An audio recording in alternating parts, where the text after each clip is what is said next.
Welcome back to परिपूर्णता classes. और आज की इस कक्षा में अपन आधुनिक भारत के इतिहास के अंतर्गत बहुत ही तगड़े मोमेंट जो भारत के आज़ादी से संबंधित बहुत ही महत्वपूर्ण घटना थी, भारत छोड़ो आंदोलन से स्टार्ट कर रहे हैं। और अगस्त 1942 की जो घटना है, भारत छोड़ो आंदोलन या अगस्त क्रांति भारतीय स्वतंत्रता संग्राम की वीरता और लड़ाकूपन की अद्वितीय मिसाल है। भारत की स्वतंत्रता संग्राम की वीरता और लड़ाकूपन की अद्वितीय मिसाल के रूप में ये जानी जाती हैं। गांधी जी ने कांग्रेस को चुनौती देते हुए कहा कि अगर संघर्षमय प्रस्ताव को स्वीकार नहीं किया गया तो मैं देश की बालू से ही कांग्रेस में भी क्या है बड़ा आंदोलन खड़ा कर दूंगा। गांधी जी ने कांग्रेस को चुनौती दे दी और चुनौती देते हुए कह दिया कि अगर संघर्ष के प्रस्ताव को स्वीकार नहीं किया गया तो मैं देश की बालू यानी कि रेत से कांग्रेस से भी बड़ा आंदोलन खड़ा कर दूंगा। कांग्रेस कार्य समिति 14 जुलाई 1942 वर्धा में अपनी बैठक बुलाते हैं। अखिल भारतीय कांग्रेस समिति की बैठक ग्वालियर टैंक बंबई में हुई और इस प्रस्ताव का अनुमोदन कर दिया गया। अखिल भारतीय कांग्रेस समिति की बैठक होती है ग्वालियर टैंक बंबई में और यहाँ पर प्रस्ताव का अनुमोदन कर दिया गया। 8 अगस्त 1942 को बंबई में ग्वालियर टैंक मैदान में मौलाना आज़ाद की अध्यक्षता में हुई अखिल भारतीय कांग्रेस कमेटी की बैठक में भारत छोड़ो आंदोलन का प्रस्ताव नेहरू ने पेश किया और प्रस्ताव पारित हुआ। भारत छोड़ो प्रस्ताव के लेखक भी नेहरू ही हैं। जो भारत छोड़ो प्रस्ताव है इसके लेखक कौन? नेहरू थे। 9 अगस्त 1942 से भारत छोड़ो आंदोलन की शुरुआत होती है। कब से स्टार्ट होती है? 8 अगस्त को ये प्रस्तावित होता है और 9 अगस्त 1942 से ये प्रोटेस्ट स्टार्ट होता है। ठीक है ना। गांधी जी ने करो या मरो, डू और डाई का आपके नारा देते हैं। भारत छोड़ो आंदोलन के दौरान 9 अगस्त 1942 गांधी तथा कांग्रेस के मुख्य नेताओं को ऑपरेशन जीरो ओवर के तहत गिरफ्तार कर लिया गया। तो 9 अगस्त 1942 में गांधी और कांग्रेस के मुख्य नेताओं को ऑपरेशन जीरो ओवर के तहत गिरफ्तार किया जाता है। गांधी जी के गिरफ्तार कर आगा खां पैलेस में रखा जाता है। तो गिरफ्तार किया जाता है गांधी जी को और गांधी जी को गिरफ्तार करने के बाद आगा खां के पैलेस पे रखा जाता है। सरोजिनी नायडू और आपके कस्तूरबा गांधी को भी गिरफ्तार करके आगा खां पैलेस में रखा जाता है। कांग्रेस कार्यकारिणी के अन्य सदस्यों को गिरफ्तार करके अहमदाबाद जेल में आपके रखा जाता है। करो या मरो का नारा समूचे राष्ट्र में गूंज उठा। वरिष्ठ नेताओं की गिरफ्तारी के बाद जनता का आक्रोश और बढ़ गया। आंदोलन के प्रति दमनात्मक कार्रवाई के विरुद्ध गांधी जी ने आगा खां पैलेस में फरवरी 1943 में 21 दिन के उपवास की घोषणा कर दी। 7 मार्च 1943 को गांधी जी ने अपनी भूख हड़ताल वापस ले ली और 6 मई 1944 को गांधी जी को रिहा कर दिया गया। गांधी जी के जेल में रिहा होने के पूर्व ही उनकी पत्नी और निजी सचिव महादेव देसाई की मृत्यु हो चुकी थी। तो गांधी जी की जब तक जेल से रिहाई हुई उससे पहले उनकी पत्नी और निजी सचिव महादेव देसाई की मृत्यु हो गई। वही महादेव देसाई हर एक लम्हे पर उनका समर्थन उनका साथ देते थे। उनकी पत्नी, उनकी धर्मपत्नी ने हर मोड़ पे उनका साथ दिया। इनकी मृत्यु इनके जेल से निकलने से पूर्व यानी कि 6 मई 1944 से पहले ही हो चुकी थी। समांतर सरकार की स्थापना। बलिया में जीतू पांडे, सतारा में वाई.वी. चौहान तथा नाना पाटिल के नेतृत्व में समांतर सरकार का गठन किया जाता है। यह सरकारें क्रमशः 1944 और 45 तक चली। बलिया में जीतू पांडे और सतारा में वाई.वी. चौहान तथा नाना पटेल की नेतृत्व में समांतर सरकार का गठन किया जाता है और ये सरकारें क्रमशः 1944 और 45 तक चली। सतारा के समांतर सरकार सबसे लंबे समय तक आपके अस्तित्व में रही थी सतारा की, जिसकी आपके संबंध सतारा से किसका था? आपके वाई.वी. चौहान और नाना पाटिल से संबंधित थी। आंदोलन पर प्रतिक्रिया। मुस्लिम लीग का जिन्ना गुट आंदोलन का इसलिए विरोधी था क्योंकि इसका विश्वास था कि अंग्रेजों के जाने के बाद जंगल राज उत्पन्न हो जाएगा। उदारवादी नेता तेज बहादुर सप्रू ने भारत छोड़ो को आपकी अविचारी तथा असामयिक माना कि इसके अभी समय नहीं है और जरूरत भी नहीं है।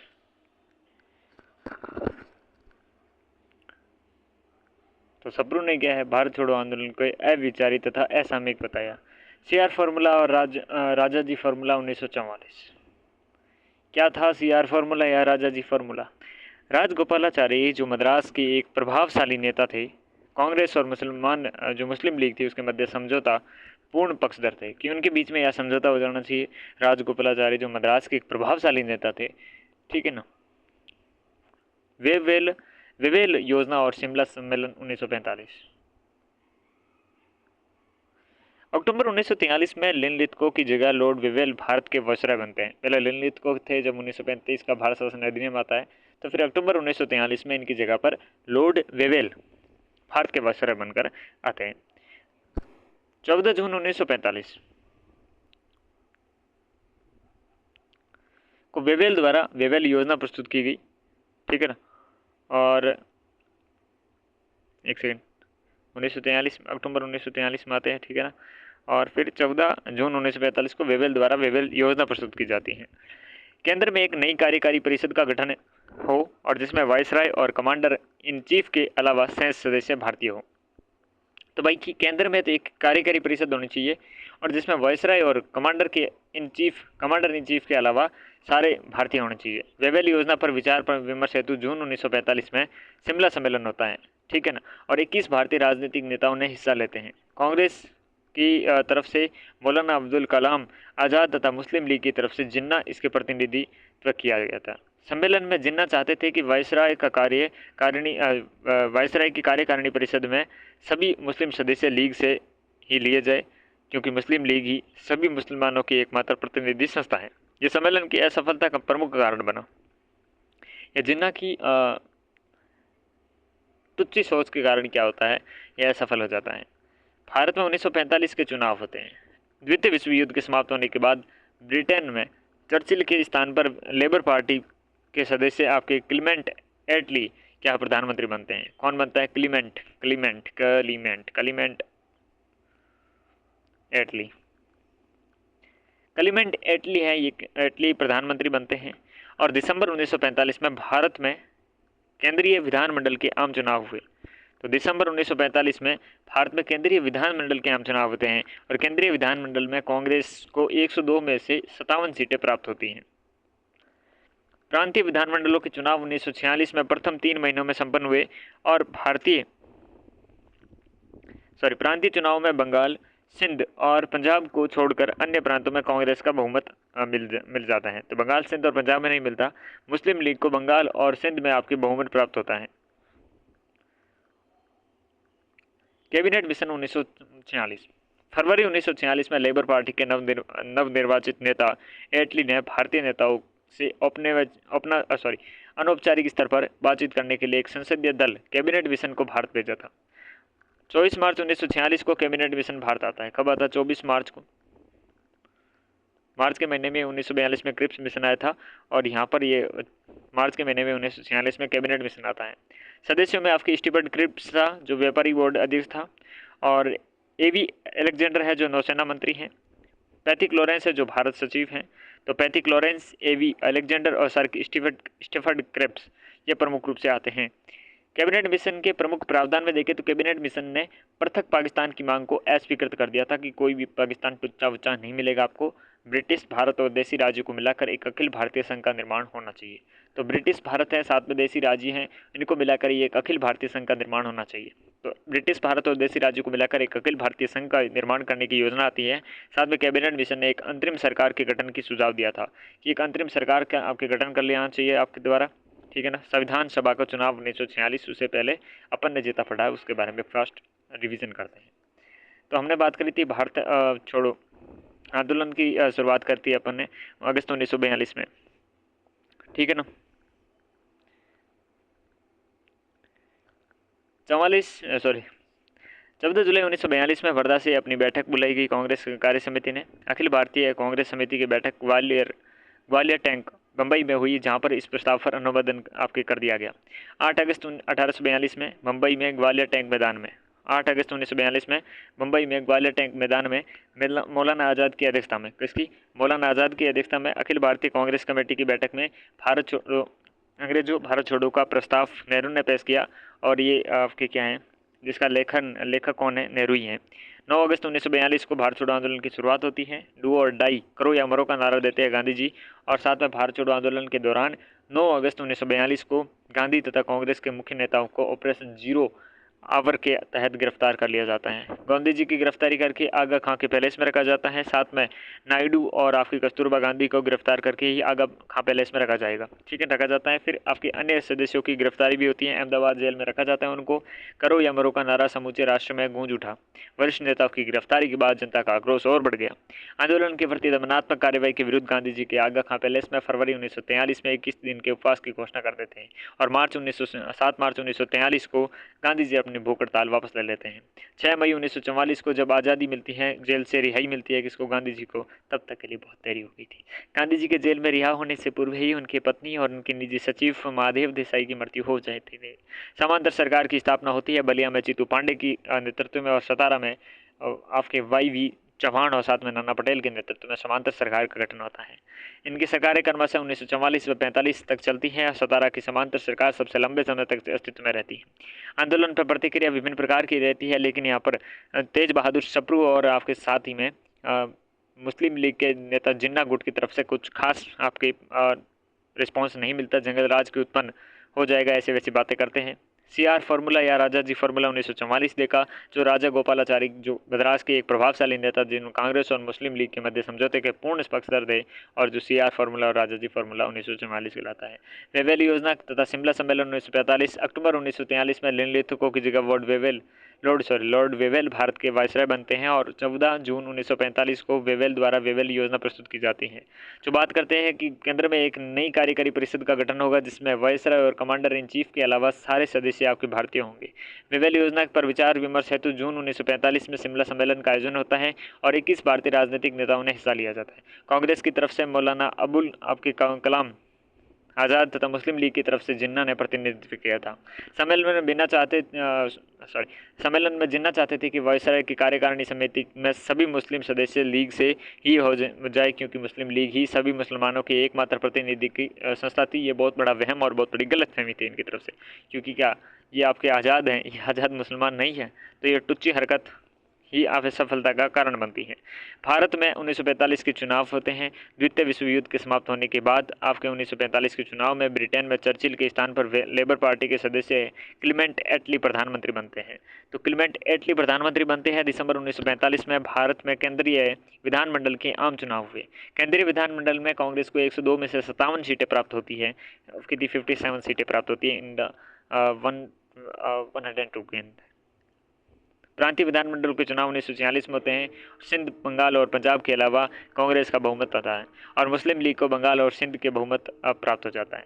कैबिनेट मिशन की बात करें जो आपके फरवरी 1946 में लेबर पार्टी के निर्वाचित नेता एटली के भारतीय नेताओं से अनौपचारिक स्तर पर बातचीत करने के लिए एक संसदीय दल था जिन्हें हम कैबिनेट मिशन के नाम से जानते हैं। इसमें 3 सदस्य थे प्रमुख रूप से। जो 24 मार्च 1946 को कैबिनेट मिशन भारत आता है वो सर स्टेफर्ड क्रिप्स जो व्यापार बोर्ड अध्यक्ष थे, AV अलेक्जेंडर जो नौसेना मंत्री थे, साथ में पैथिक लॉरेंस जो भारत सचिव थे। कैबिनेट मिशन के प्रमुख प्रावधान देखे गए। जो कैबिनेट मिशन में पृथक पाकिस्तान की मांग को अस्वीकृत किया गया। साथ में ब्रिटिश भारत और देसी राज्यों के मिलाकर एक अखिल भारतीय संघ का निर्माण करने की बात कही गई और कैबिनेट मिशन ने एक अंतरिम सरकार के गठन की सुझाव दिया गया। फिर बात करते हैं संविधान सभा के चुनाव जो 1946 के बारे में पूरी घटना थी। जुलाई 1946 में कैबिनेट मिशन के तहत चुनाव हुए। तो जब कब आता है, 24 मार्च 1946 में आता है और उसी के अंतर्गत जुलाई 1946 में कैबिनेट मिशन के तहत चुनाव होते हैं। जुलाई 1946 उन 296 सीटों में से भारतीय राष्ट्रीय कांग्रेस को 208 हाउ मेनी सीट्स 208 सीटें और मुस्लिम लीग को 73 सीटें। कितनी सीटें? 73 सीटें तथा 15 सीटें अन्य छोटे समूह को प्राप्त होती है। तो 15 सीटें किसको होती है? अन्य आपके छोटे समूह को प्राप्त होती है। तो टोटल सीटें कितनी थी? 296 सीटें थी। उनमें से भारतीय राष्ट्रीय कांग्रेस को आपके 208 सीटें प्राप्त होती हैं, 73 सीटें मुस्लिम लीग को एंड 15 सीटें अदर्स पार्टीज को, छोटे समूह को प्राप्त होती हैं। इस तरह आपके मुस्लिम लीग और जो पूर्णतः आच्छादित हो गई और 29 जुलाई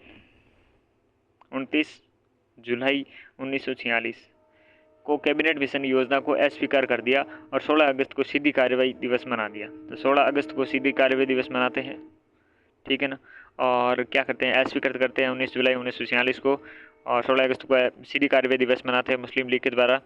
क्योंकि उनकी देख कर ऐसे हैरान परेशान हो गई थी कि 73 सीटें आई है, तो कांग्रेस जैसा चाहेगी वैसा होगा, अपनी दाल गलने वाली नहीं है, हम करते हैं सांप्रदायिक दंगा। कार्यवाही का उद्देश्य सांप्रदायिक दंगे फैलाकर सिद्ध करना था कि हिंदू और मुस्लिम एक साथ नहीं रह सकते, हम तो होंगे अलग और बनाएंगे पाकिस्तान और बांग्लादेश, और उससे हम बहुत कुछ प्राप्त करेंगे, वो है एक मंगता। चले, मौलाना आज़ाद ने 16 अगस्त को भारतीय इतिहास का काला दिवस बताया गया। भारतीय इतिहास का काला दिवस बताया गया 16 अगस्त को। कौन बताते हैं? मौलाना आज़ाद बताते हैं। मौलाना आज़ाद कहते हैं भारतीय इतिहास का काला दिवस है ये 16 अगस्त। माउंट बेटन योजना 20 फरवरी 1947।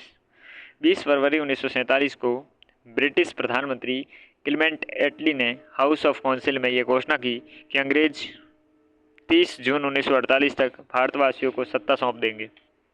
अच्छा, सत्ता सौंपने की बात होती है, मतलब 20 फरवरी 1947 को ब्रिटिश प्रधानमंत्री क्लेमेंट एटली ने हाउस ऑफ काउंसिल में ये घोषणा करते हैं। कब? 20 फरवरी को। 16 फरवरी को तो आप 16 अगस्त को 1946 को मामला ये हो गया था कि हम तो अलग होंगे, और सीधी कार्रवाई दिवस मनाई थी। तो ऐसे चलते चलते जितने दंगे बढ़ गए, तो फिर 20 फरवरी 1947 को प्रधानमंत्री क्लेमेंट एटली करते हैं हाउस ऑफ काउंसिल में ये घोषणा कि अंग्रेज 30 जून 1948 को भारतवासियों को सत्ता सौंप देंगे। और एटली ने लॉर्ड वेवेल के स्थान पर लॉर्ड माउंट बेटन को भारत का वायसराय बनाया। तो वेवेल था पहले, इस वेवेल के स्थान पर माउंट बेटन है, इस माउंट बेटन को बनाते हैं वायसराय। और 22 मार्च 1947 को लॉर्ड माउंट बेटन भारत को 34वें व अंतिम गवर्नर जनरल के रूप में भारत को अति शीघ्र स्वतंत्रता देने हेतु के उद्देश्य से आए थे। तो 34वें व्यक्ति थे ऐसे शोषण की ऐसी सीढ़ियों पे चढ़ते चढ़ते अब उतरने का वक्त था लॉर्ड माउंट बेटन के माध्यम से। 3 जून की योजना है और डिकी बर्ड प्लान। 3 जून को माउंट बेटन ने भारत के विभाजन के साथ आपके सत्ता हस्तांतरण की योजना प्रस्तुत की, जिसे माउंट बेटन की योजना के अलावा 3 जून योजना या फिर डिकी बर्ड प्लान की योजना भी कहते हैं। योजना के महत्वपूर्ण तथ्य ये थे कि विभाजन होने की दशा में 2 आपके डोमिनियनों तथा 2 संविधान सभाओं का निर्माण किया जाएगा। दूसरी बात कि पंजाब और बंगाल में हिंदू मुसलमान बहुसंख्यक जिलों के प्रांतीय विधानसभा के सदस्यों की अलग बैठक बुलाई जाए। तो प्रांतीय विधानसभा है, इस विधानसभा के सदस्यों की अलग से बैठक बुलाई जाए पंजाब और बंगाल में। पंजाब व बंगाल के प्रतिनिधियों को यह निश्चित करना था कि आपके प्रांत का विभाजन हो अथवा नहीं हो। उत्तर पश्चिमी सीमांत प्रांत और असम के सिलहट जिले के जनमत संग्रह द्वारा यह पता लगाया जाएगा कि वे भारत के किस भाग में रहना चाहते हैं। तो उत्तर पश्चिम के सीमांत प्रांत और साथ में असम के सिलहट जिले में जनमत संग्रह द्वारा ये पता लगाया जाएगा कि भारत के किस भाग में वे रहना चाहते हैं। सिंध व आपके बलूचिस्तान से प्रांतीय विधानमंडल को ये निर्णय सीधे लेना था। तो प्रांतीय विधानमंडल को सीधे सिंध और बलूचिस्तान में जो चल रही थी उनको ये सीधा निर्णय लेना था। देशी रियासतों को स्वतंत्र रहने का अधिकार नहीं दिया गया, उन्हें भारत या पाकिस्तान में से किसी एक को शामिल होना था। तो देशी रियासतों को स्वतंत्र रहने का अधिकार नहीं मिलता है। भारतीय स्वतंत्रता अधिनियम 1947। माउंट बेटन योजना के आधार पर ब्रिटिश संसद ने 18 जुलाई 1947 को भारतीय स्वतंत्रता अधिनियम 1947 पारित किया। तो भारतीय स्वतंत्रता अधिनियम 1947 पारित किया जाता है 18 जुलाई को। 1947 में होगा, ऑब्वियसली बात है। आपके अधिनियम की विशेषता क्या थी? 15 अगस्त 1947 को भारत और पाकिस्तान नामक 2 भागों में बांट दिया जाएगा। नए संविधान का निर्माण होने तक दोनों राज्यों का प्रशासन भारत शासन अधिनियम आपके 1935 के अनुसार चलाया जाएगा। 15 अगस्त 1947 को भारतीय इतिहास की एक कालखंड का अंत हुआ। तो भारतीय इतिहास के कालखंड का अंत होता है 15 अगस्त 1947 को।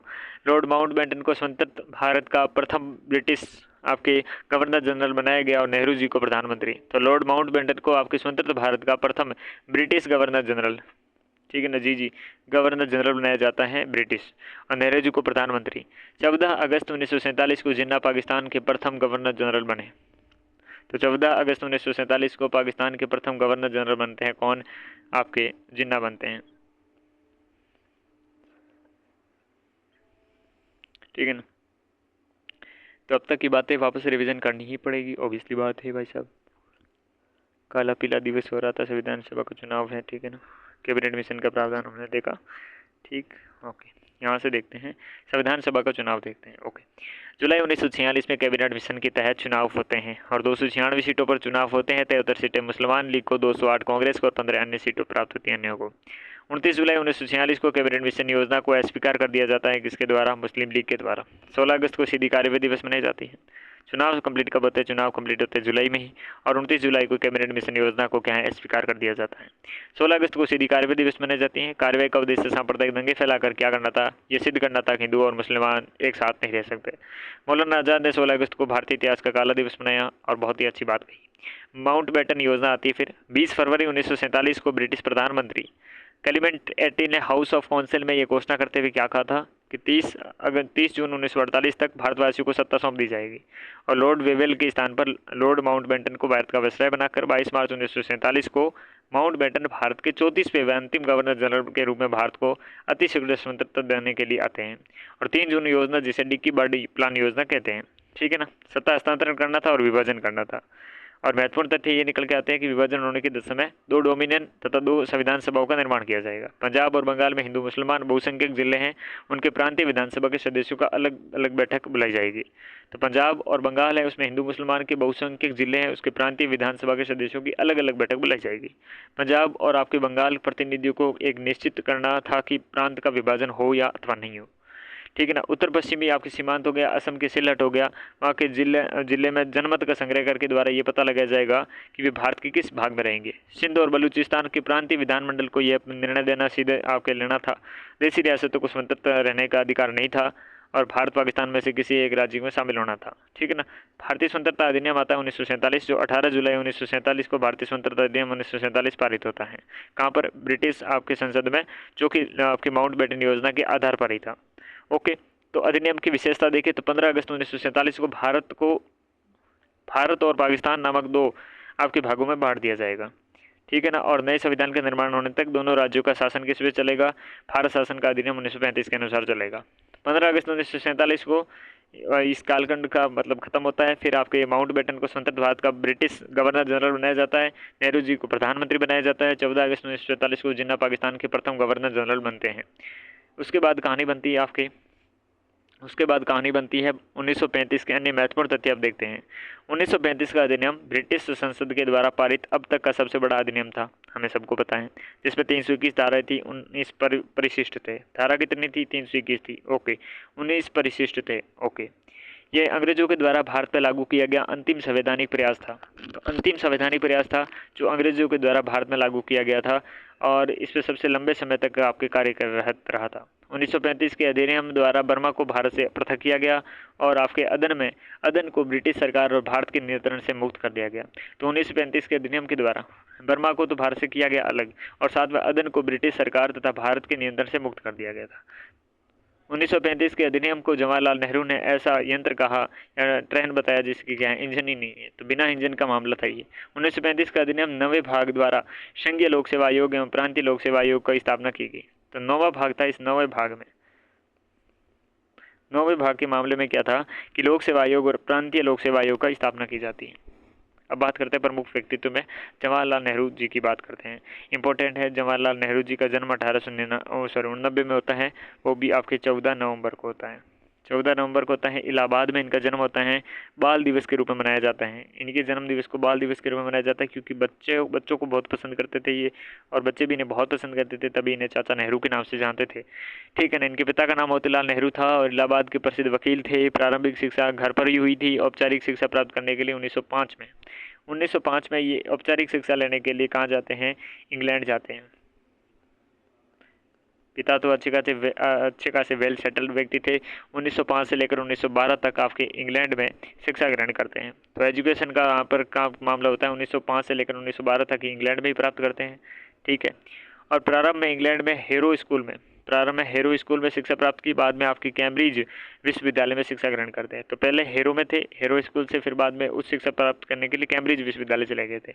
इन्होंने आपके इंग्लैंड में विज्ञान विषय में स्नातक की डिग्री प्राप्त की और साथ में बैरिस्टर वकील की डिग्री प्राप्त करी। तो वहाँ पर जो तमाम उस समय के जो व्यक्ति थे, लगभग बैरिस्टर वकील की डिग्री तो सबके पास में थी, ठीक है ना। तो इंग्लैंड में आपके विज्ञान विषय में स्नातक डिग्री प्राप्त करते हैं। ओके, 1912 में भारत आने पर इन्होंने पहली बार कांग्रेस के बांकीपुर अधिवेशन में भाग लिया था। बिहार पटना में हुआ था, जिसके अध्यक्ष RN आपके मुदोकर थे, ठीक है ना। तो 1912 में भारत आने पर उन्होंने पहली बार कांग्रेस के कौन से बांकीपुर का जो अधिवेशन हो रहा था इसमें भाग लेते हैं, और बिहार पटना में हो रहा था वो। अध्यक्ष इसके RN मुदोकर थे, मुद्दे कर रहे थे। 1913 में आपके इन्होंने कांग्रेस की सदस्यता ग्रहण करती है। तो 1913 में ये कांग्रेस की सदस्यता ग्रहण करते हैं। 1920 में आपके गांधी जी में असहयोग आंदोलन में भाग लेने के लिए वकालत की डिग्री छोड़ दी थी और पूरी तरह से राष्ट्रीय नेता में आपकी क्या है राष्ट्रीय राजनीति में शामिल हो जाते हैं। 1921 में प्रथम बार जेल गए, 1921 में जेल जाना हुआ उनका। 1924 से 26 तक आपके इलाहाबाद नगर निगम के अध्यक्ष रहे थे। तो 1924 से लेकर 1926 तक इलाहाबाद नगर निगम के ये अध्यक्ष रहते हैं। 1926 से 28 तक भारतीय कांग्रेस के महासचिव रहते हैं। तो महासचिव रहने का काम इन्हें सौभाग्य प्राप्त होता है। 1927 में आपके ब्रुसेल्स या बेल्जियम में आयोजित साम्राज्यवाद विरोधी अंतर्राष्ट्रीय कांग्रेस के प्रतिनिधि के रूप में सम्मिलित हुए और anti imperialist international conference Nehru Congress के 3 अधिवेशनों के अध्यक्ष आपके बने थे।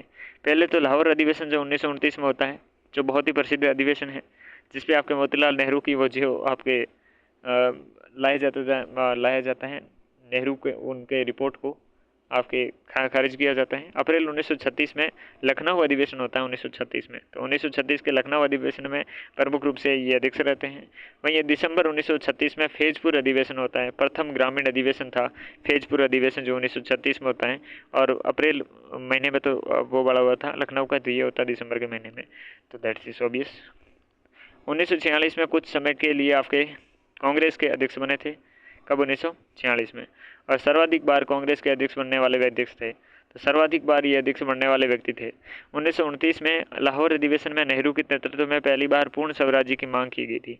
तो 1929 की बात है, लाहौर अधिवेशन में नेहरू के नेतृत्व में आपकी पहली बार स्वराज्य की मांग करी गई थी कांग्रेस के द्वारा। 2 सितंबर 1946 में जब अंतरिम सरकार का गठन हुआ, कब?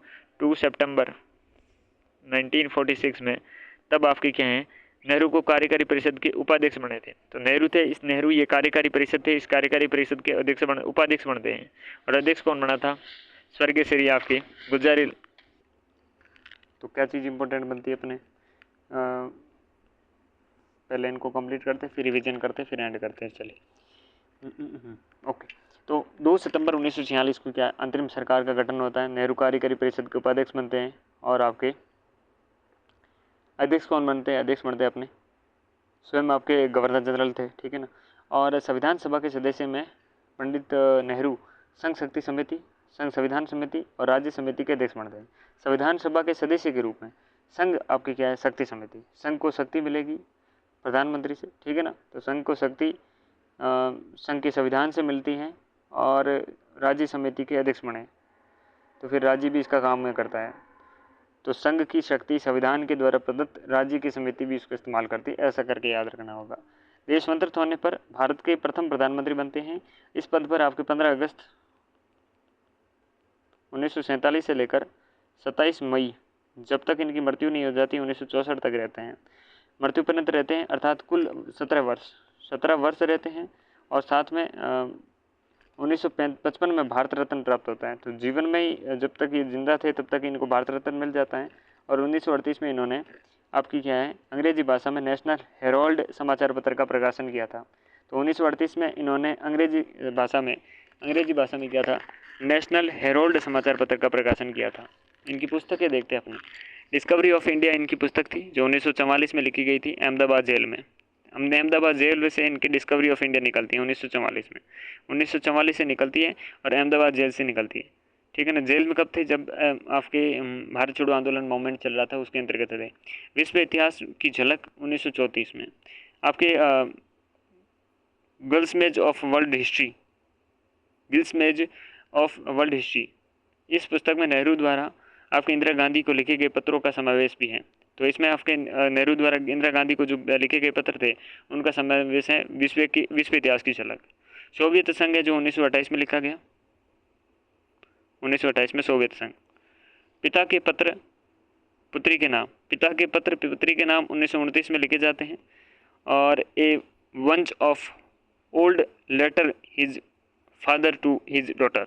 ओके, मेरी कहानी आपके एन ऑटोबायोग्राफी, नेहरू की आत्मकथा है। अमेरिका के संस्करण में आपके टुवार्ड फ्रीडम,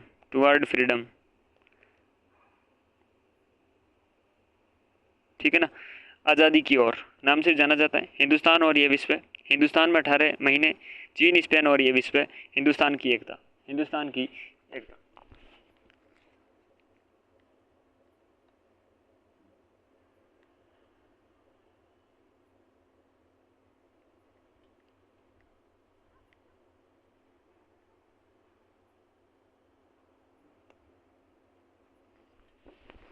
ओके, हिंदुस्तान की एकता, चीन, स्पेन और ये विश्व, हिंदुस्तान में 18 महीने, कितने महीने, 18 महीने, हिंदुस्तान और ये विश्व।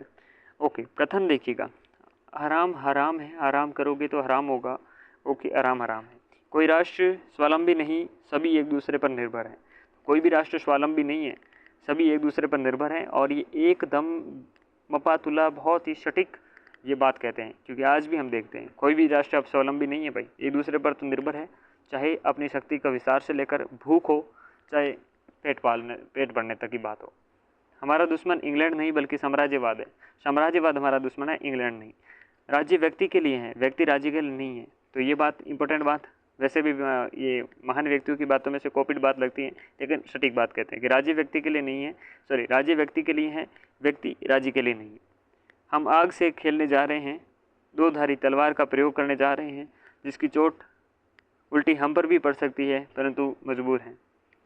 भारत की एकमात्र सबसे बड़ी समस्या किसान समस्या है। मैं पूर्व और पश्चिम एक आपकी अजीब सा गोल मिश्रण बना गया हूँ। मैं पूर्व और पश्चिम का एक क्या है, अजीब सा गोल बना गया हूँ। राजनीतिक आज़ादी जनता की आपकी आर्थिक मुक्ति के बिना बेकार है। तो राजनीतिक आज़ादी है जो जनता की आर्थिक मुक्ति है, आर्थिक मुक्ति के बिना क्या है, बेकार है। To lives if India dies, Bharat मरेगा तो कौन रहेगा। Who lives if India dies, Bharat अंग्रेज़ों के आगमन से पहले धनी था, लेकिन अंग्रेज़ों के आने के बाद दिल दहलाने वाली गरीबी छा गई थी। अन्य महत्वपूर्ण तथ्य में नेहरू ने 9 बार जेल गए थे, कुल 9 वर्षों तक, ठीक है ना, टोटल 9 वर्षों तक 9 बार जेल गए थे। नेहरू जी के संदर्भ में गांधी जी ने कहा है, मुझे विश्वास है कि जब मैं नहीं रहूँगा तो जवाहरलाल मेरी भाषा बोलेंगे, राष्ट्र उनके हाथों में सुरक्षित हैं, ठीक है ना। तो ये बात नेहरू जी के संदर्भ में गांधी जी कहते हैं, राष्ट्र उनके हाथों में सुरक्षित है, और जब मैं नहीं रहूँगा तो जवाहरलाल नेहरू मेरी भाषा बोलेंगे। 1940 में व्यक्तिगत सत्याग्रह दूसरे सत्याग्रह थे। तो 1940 में व्यक्तिगत सत्याग्रह में आपके दूसरे थे, पहले विनोबा भावे थे ना, ठीक है ना। हाँ, 1961 में नासिर टीटो के साथ मिलकर गुट निरपेक्ष आंदोलन प्रारंभ करते हैं। नासिर और टीटो के साथ में मिलकर आपके 1961 में गुट निरपेक्ष शुरू करते हैं, ठीक है ना। तो ये थे अपनी कौन, जवाहरलाल नेहरू, जिनके बारे में हमने लंबी चौड़ी जाड़ी जाड़ी बात कर ली ना, ठीक है ना। जाड़ी जाड़ी बात करने के बाद हमने 1935 की अपनी बात कर दी, यहाँ तक करी थी, फिर हमने ये बात कर ली थी, और इसके अंतर्गत कोई खास बात नहीं रही, ठीक है। 14 नवंबर 1889 को जन्म इलाहाबाद में होता है। इनके पिता प्रतिष्ठित व्यक्ति थे, वकील थे, मोतीलाल नेहरू। प्रारंभिक शिक्षा घर पर ही होती है, लेकिन औपचारिक शिक्षा इनके 1905 में इंग्लैंड में होती है। 1905 से लेकर 1912 तक हेरो स्कूल में प्रारंभिक शिक्षा मतलब होती है प्रारंभ में, फिर आपके कैम्ब्रिज विश्वविद्यालय में शिक्षा ग्रहण करते हैं। इंग्लैंड में विज्ञान विषय में स्नातक डिग्री प्राप्त की और आपके बैरिस्टर वकील की डिग्री प्राप्त करते हैं। 1912 में भारत आने पर इन्होंने पहली बार कांग्रेस के बांकीपुर अधिवेशन में भाग लिया। बिहार पटना अध्यक्ष आपके RN मुदोकर थे। 1913 में इन्होंने कांग्रेस की सदस्यता ग्रहण कर ली थी। 1920 में असहयोग आंदोलन में भाग लेने के लिए वकालत की डिग्री छोड़ दी थी और पूरी तरह से राष्ट्रीय राजनीति में सम्मिलित हो गए। 1921 में पहली बार आपकी जेल जाते हैं। 1924 से 26 तक इलाहाबाद नगर निगम के अध्यक्ष बनते हैं। 1926 से 28 तक भारतीय राष्ट्रीय कांग्रेस के महासचिव, और 1927 में आपके ब्रुसेल्स बेल्जियम में आयोजित साम्राज्यवादी विरोधी अंतर्राष्ट्रीय में कांग्रेस के प्रतिनिधि के रूप में सम्मिलित होते हैं। नेहरू जी के कांग्रेस में 3 बार अधिवेशनों की अध्यक्षता रहते हैं। 1929 में लाहौर अधिवेशन, 1936 अप्रैल में आपके लखनऊ अधिवेशन, दिसंबर 1936 में फैजपुर अधिवेशन जो प्रथम ग्रामीण अधिवेशन था। 1946 में कुछ समय के लिए आपके कांग्रेस के अध्यक्ष बने थे। अतः सर्वाधिक बार कांग्रेस के अध्यक्ष बनने वाले अध्यक्ष थे कौन? जवाहरलाल नेहरू। 1929 में जवाहरलाल नेहरू लाहौर अधिवेशन में नेहरू के नेतृत्व में पहली बार स्वराज्य की मांग की जाती है और 2 सितंबर 1946 को जब अंतरिम सरकार बनती है तो नेहरू क्या बनते हैं? परिषद के उपाध्यक्ष बनते हैं। बाकी चीज़ें तो अब क्या वापस रिवीजन नहीं करने लायक है कोई, ठीक है ना। तो ये बात अगर पुस्तकें देखें तो डिस्कवरी ऑफ इंडिया 1944 में, विश्व का इतिहास झलक 1934, सोवियत रूस 1928, पिता के पत्र पुत्री के नाम 1929, साथ में मेरी कहानी है, हिंदुस्तान और ये विश्व हैं, हिंदुस्तान में 18 महीने, चीन स्पेन और ये विश्व हैं, और हिंदुस्तान की एकता है। बाकी सारे इनके कथन देखे हमने, महत्वपूर्ण बातें देखी। अगले हम देखेंगे सरदार वल्लभ भाई पटेल, लेकिन इस कक्षा को यहीं पर विराम देते हुए अगली कक्षा में उनके बारे में बात करेंगे। अगली कक्षा हमारी अंतिम कक्षा होगी आधुनिक भारत के इतिहास से संबंधित। अगर और भी जरूरत पड़ेगी तो बनाएंगे। चलिए इस कक्षा में जितना ही मिलते हैं अगली कक्षा में, तब तक के लिए नमस्कार।